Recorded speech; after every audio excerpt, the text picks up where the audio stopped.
Sementara itu pemirsa proyek pembangunan Turia Pada Tower KBS 6.0 Kerti Bali yang berlokasi di Desa Pegayaman, Sukasada, Buleleng hampir rampung.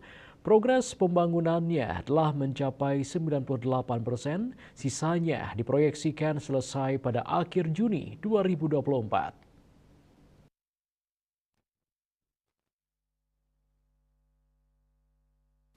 Menara pemancar setinggi 40 meter kini sudah berfungsi dan digunakan oleh Kodam 9 Udayana untuk mengamankan teritorial serta komunikasi sejak pelaksanaan World Water Forum atau WWF ke-10 pada 18 Mei 2024 lalu. Meskipun demikian, kawasan ini masih perlu disempurnakan dengan pembangunan infrastruktur pendukung lainnya. Gubernur Bali periode 2018-2023, Dr. Insinyur Wayan Koster MM menyempatkan diri mengunjungi Turia Pada Tower Minggu 9 Juni. Ia memantau langsung perkembangan pembangunan Turia Pada Tower KBS 60.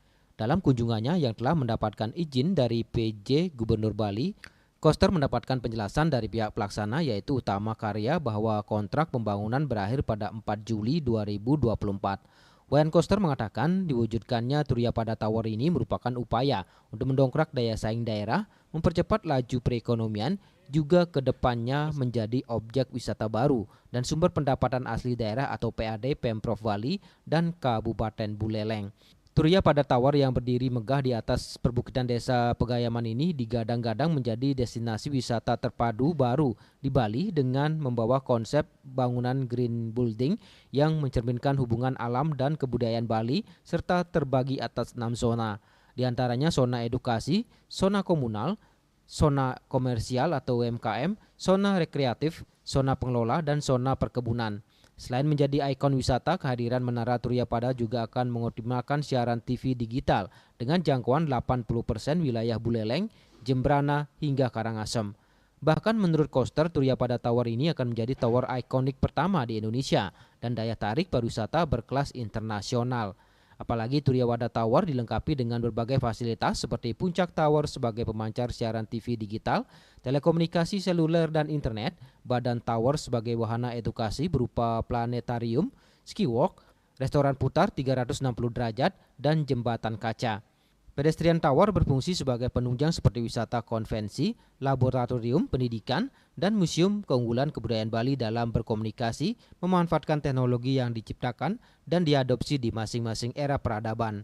Ketua DPD PDI Perjuangan Provinsi Bali ini mengatakan Menara Turia Pada yang dibangun ini memiliki dua fungsi, yaitu sebagai pemancar sinyal digital dan sebagai tempat wisata.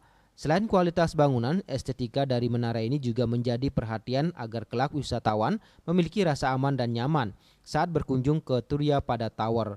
Koster menghimbau DPRD untuk memprioritaskan anggaran sebesar lebih dari 260 miliar rupiah pada tahun 2025 agar proyek ini bisa beroperasi penuh pada tahun 2026. Apalagi dikatakan Pemprov Bali telah membentuk UPT dan menjalin kerjasama dengan profesional untuk mengelola kawasan ini secara optimal, dengan tujuan meningkatkan pendapatan daerah dari pajak hotel dan restoran. Total lahan yang digunakan untuk proyek ini adalah lebih dari 4 hektar, dengan 1 hektar diantaranya untuk area parkir. Kawasan ini juga akan dikembangkan menjadi kawasan konservasi. Winata Bali Pos melaporkan.